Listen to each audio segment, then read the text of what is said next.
Assalamualaikum warahmatullahi wabarakatuh.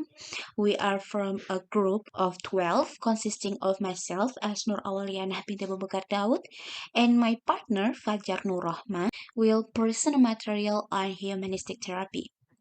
Will material using to reference, namely humanistic psychotherapies written by David J. Kane, Kevin Keenan, and Shaura Ben, and the Person-Centered Counseling and Psychotherapy Handbook written by Robert Elliott.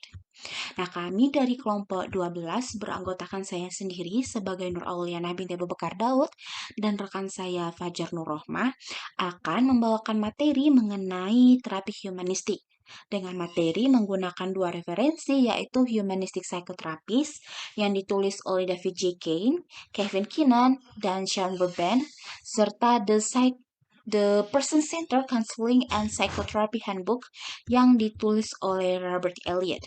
Before entering into the discussion material, I will bring a little introduction from this humanistic therapy.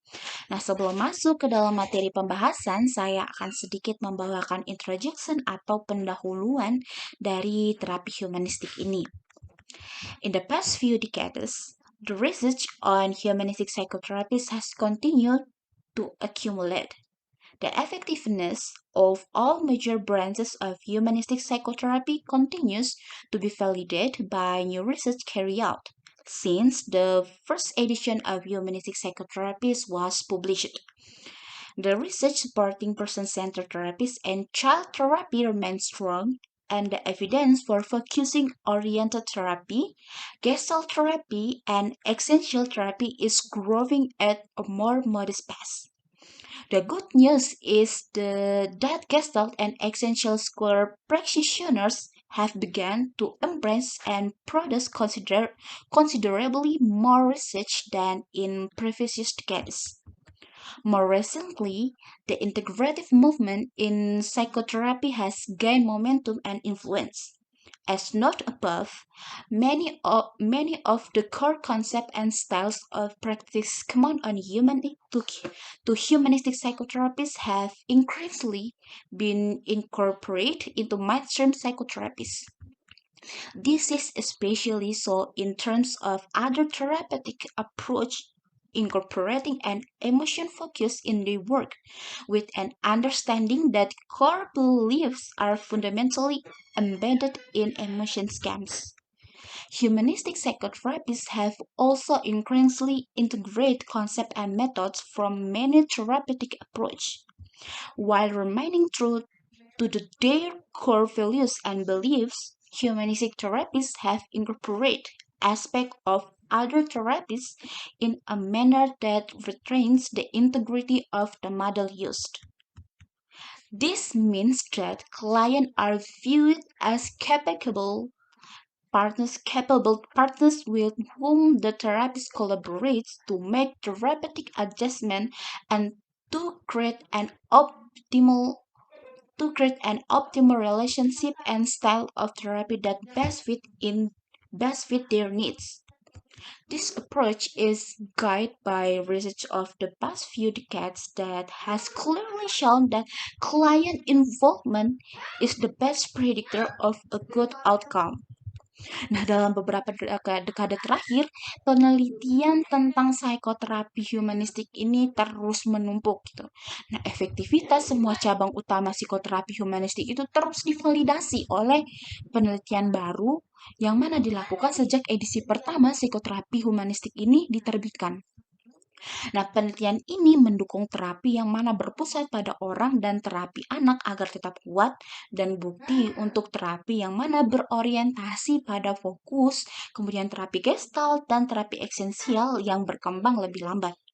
Nah, ada kabar baiknya adalah bahwa Gestalt dan sarjana praktisi esensial lainnya itu telah mulai merangkul, kemudian menghasilkan lebih banyak penelitian daripada dekade-dekade sebelumnya. Nah, baru-baru ini gerakan integratif dalam psikoterapi itu telah mendapatkan momentum dan pengaruh Yang mana seperti telah saya sebutkan sebelumnya ya, bahwa banyak konsep inti dan gaya praktik yang umum untuk psikoterapi humanistik ini telah semakin terhubung ke dalam psikoterapi utama gitu. Nah, hal ini khususnya terjadi dalam hal pendekatan terapeutik lainnya yang menghubungkan fokus emosi dalam pekerjaan mereka dengan pemahaman bahwa keyakinan inti tertanam secara fundamental dalam skema emosi. Nah, psikoterapis humanistik ini juga semakin mengintegrasikan konsep dan metode dari banyaknya pendekatan terapeutik. Nah, sementara tetap setia pada nilai-nilai inti dan keyakinan mereka, terapi humanistik ini telah memasukkan aspek terapi lain dengan cara mempertahankan integritas model yang digunakan. Nah, ini berarti bahwa klien itu dipandang sebagai mitra yang cakap dengan terapis yang berkolaborasi untuk membuat penyesuaian terapeutik dan untuk menciptakan hubungan dan gaya terapi yang optimal yang paling sesuai dengan kebutuhan mereka. Nah, pendekatan ini dipandu oleh penelitian beberapa dekade terakhir yang dengan jelas menunjukkan bahwa keterlibatan klien adalah prediktor terbaik untuk mendapatkan hasil yang baik. Then we will go into the key concept of humanistic therapy. Humanistic therapy describes a range of different types of therapy that focus on a person as an individual with unique potential and abilities. Instead of concentrating concentrating on what is wrong with people, this type of therapy is more focused on helping them overcome their difficulties through personal growth. Humanistic therapy grew out of humanistic psychology, a perspective that stressed that people are initially good. This approach tends to be more holistic and looks at the whole person rather than just a single area of a person's life. By emphasizing a person's skill and positive characteristic, it encourage people to heal and find personal fulfillment. Humanistic therapy is an umbrella term that encompasses a number of different types of therapy. The specific type of humanistic therapy that is right for you may depend on your goals and what symptoms are being treated. Because humanistic therapy is focused on the person, it may also utilize a practice known as mindfulness to help people become more aware of themselves and their environment on focus on a person's positive qualities. It can help people to feel more empowered and active in the process making of making change in their life rather than feeling overwhelmed or dragged down by problems. It encourages people to focus on their strengths and use those skills to fulfill their needs. The humanistic therapy is a type of talk therapy. It is holistic, so accept it to cover many different aspects of your life. However, it tends to focus more on the here and now rather than delving into the burdens and difficulties of the past. Some might find this challenging because it emphasize taking personal responsibility and direct action to make your person's life better rather than placing blame. Because humanistic therapies are often less directive than other types of therapies. You will play an active role in guiding your treatments. Your therapist will act as a supportive and empathic guide rather than viewing your therapist as a teacher or authority figure. They will instead be equal. This may be difficult if you prefer a more structured approach. It is important to recognize that humanistic therapy doesn't address specific problems. If you are having problems that would be better addressed by a more problem oriented structured type of therapy, then humanistic therapy might not be right for your needs. Nah, terapi humanistik ini menggambarkan berbagai jenis terapi yang mana berfokus pada seseorang sebagai individu dengan potensi dan kemampuan yang unik. Nah, alih-alih berkonsentrasi pada apa yang salah dengan orang, jenis terapi ini lebih berfokus untuk membantu mereka mengatasi kesulitan mereka melalui pertumbuhan pribadi. Nah, terapi humanistik ini tumbuh dari mereka yang eh, memiliki psikologi humanistik, di mana sebuah perspektif yang menekankan bahwa orang itu pada dasarnya baik. Nah, pendekatan ini cenderung lebih holistik dan melihat keseluruhan orang daripada hanya satu bidang kehidupan seseorang. Nah, dengan menekankan keterampilan dan karakteristik positif seseorang, hal itu mendorong orang untuk sembuh dan menemukan kepuasan pribadinya. Nah, terapi humanistik adalah istilah umum yang mana mencakup sejumlah jenis terapi yang berbeda. Tipe spesifik dari terapi humanistik ini merupakan tipe yang tepat untuk mereka yang mungkin bergantung pada tujuan dan gejala apa yang sedang dirawat itu. Karena terapi humanistik ini berfokus pada masa kini. Terapi ini juga dapat memanfaatkan praktik yang dikenal sebagai mindfulness untuk membantu orang menjadi lebih sadar akan diri sendiri dan lingkungan mereka dan berfokus pada kualitas positif seseorang. Nah, terapi ini dapat membantu orang untuk merasa lebih mampu dan aktif dalam proses pembuatan perubahan dalam hidup mereka sendiri gitu. Nah, daripada merasa kewalahan atau terseret oleh masalah, terapi ini mendorong orang untuk fokus pada kekuatan mereka dan menggunakan keterampilan itu untuk memenuhi kebutuhan mereka. Nah, terapi humanistik adalah jenis terapi yang berbicara gitu. Hal ini merupakan pemikiran holistik. Jadi, diharapkan mencakup berbagai aspek kehidupan dari seorang konseli gitu. Namun terapi ini cenderung lebih fokus pada di sini dan sekarang daripada menggali beban dan kesulitan yang ada di masa lalu.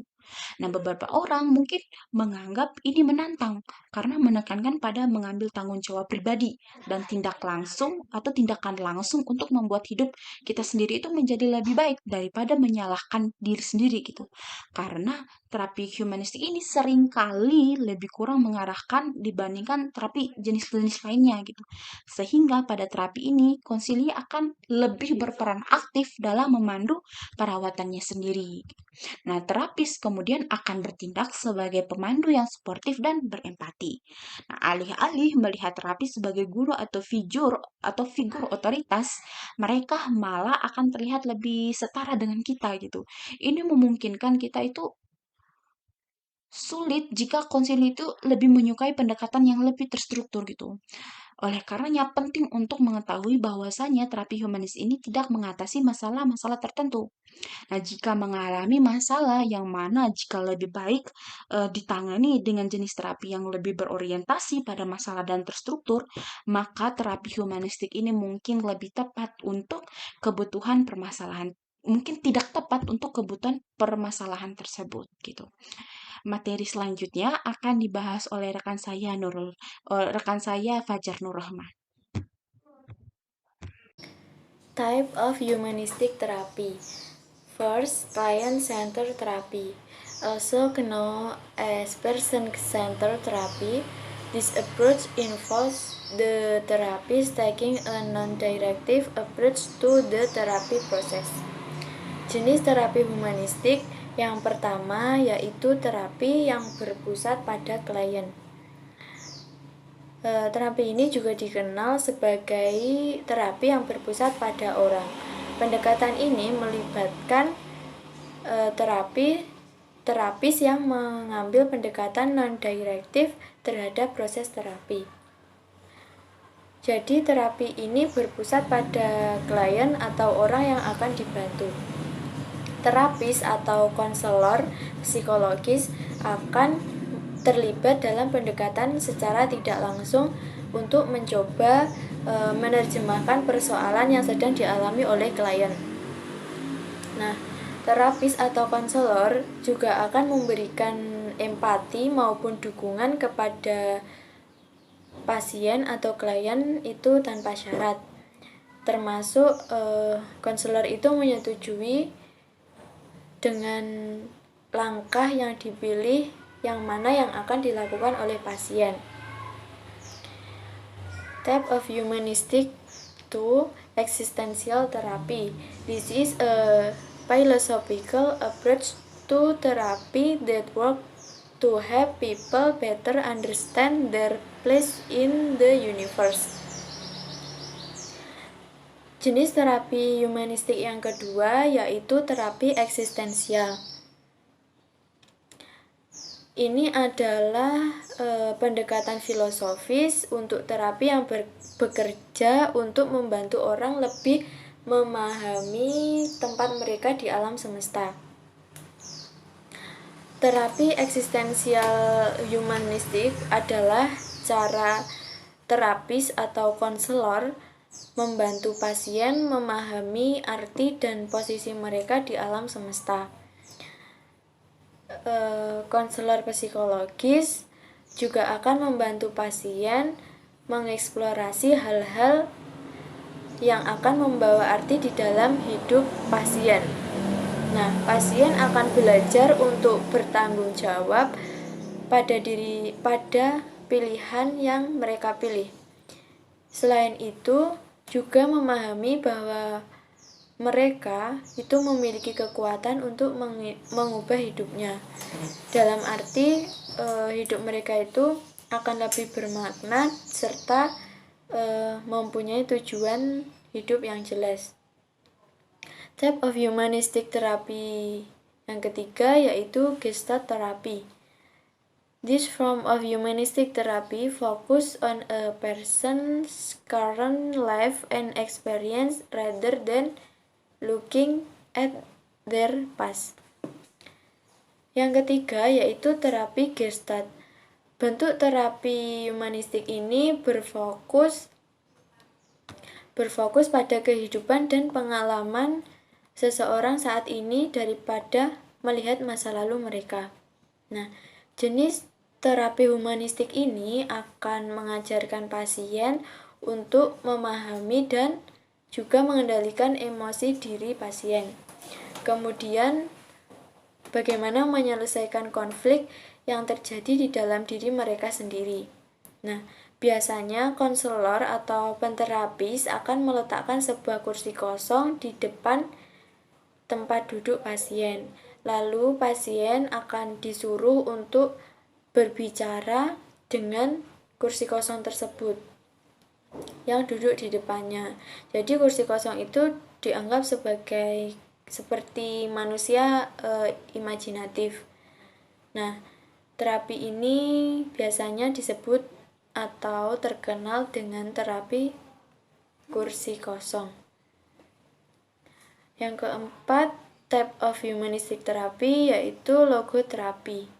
This type of therapy focus on helping people find ways to endure life's difficulties and find a sense of purpose and meaning. Jenis terapi humanistik yang keempat yaitu logoterapi.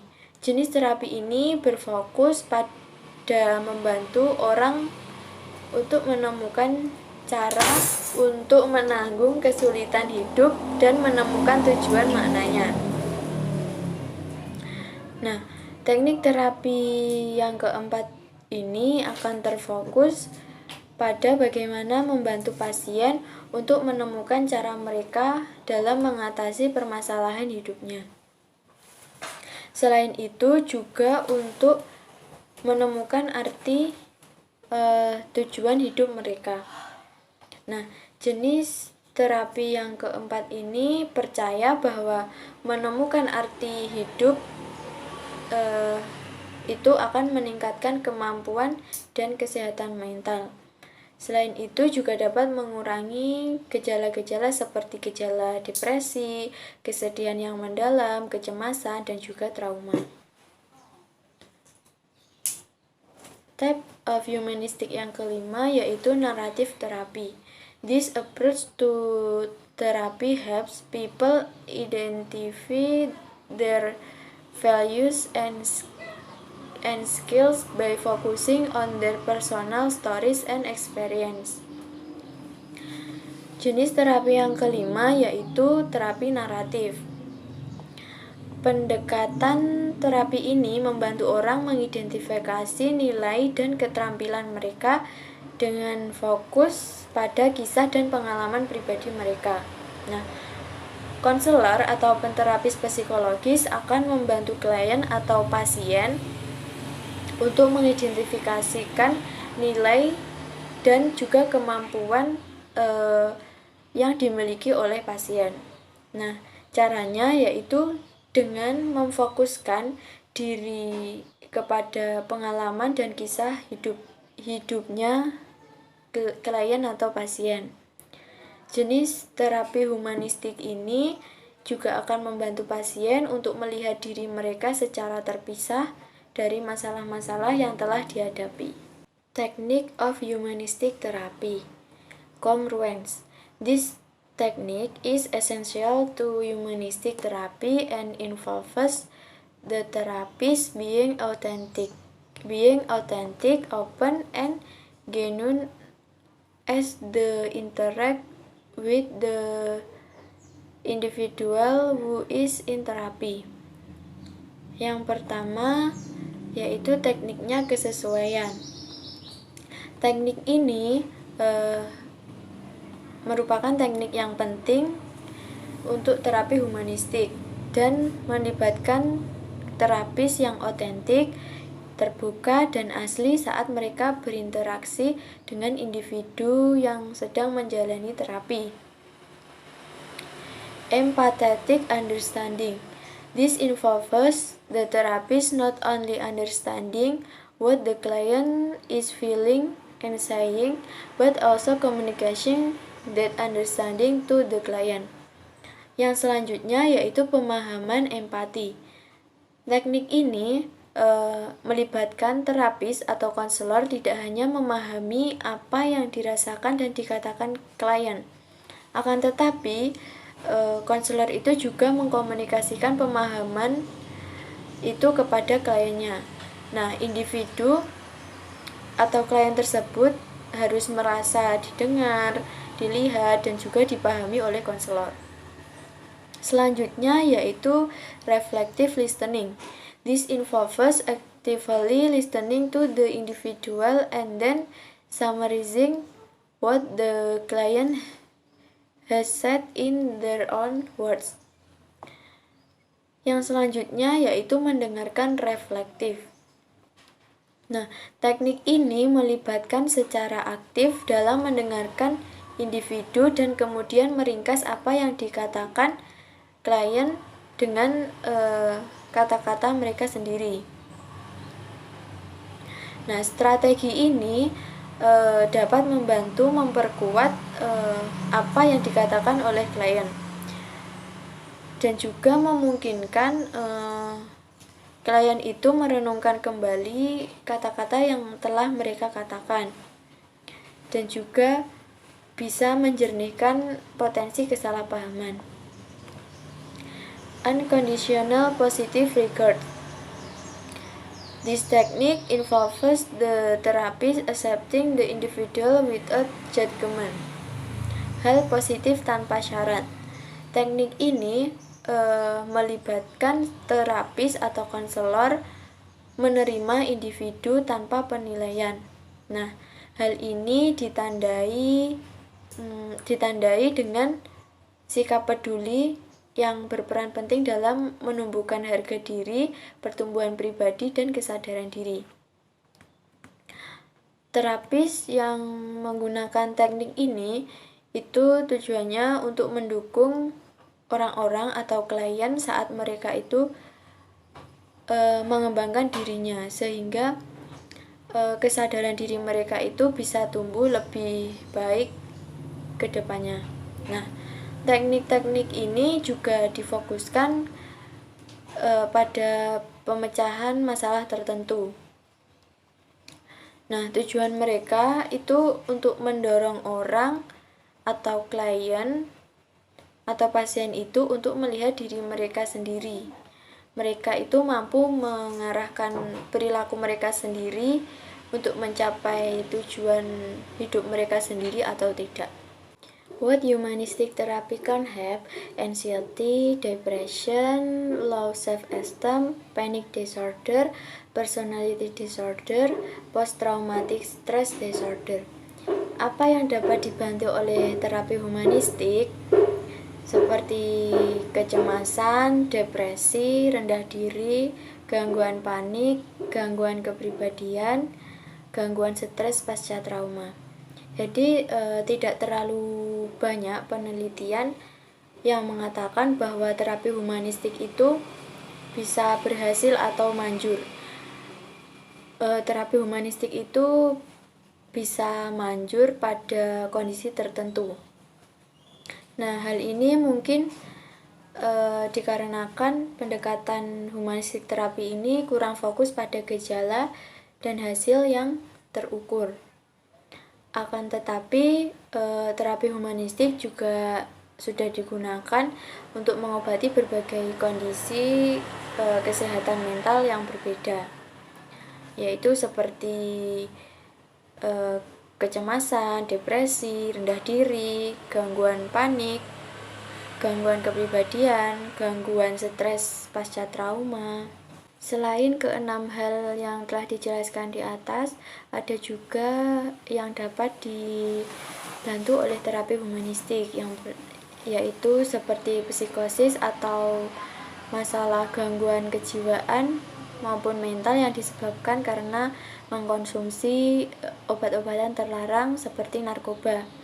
Relationship problem, masalah hubungan, substance use, yaitu penggunaan zat, dan juga trauma.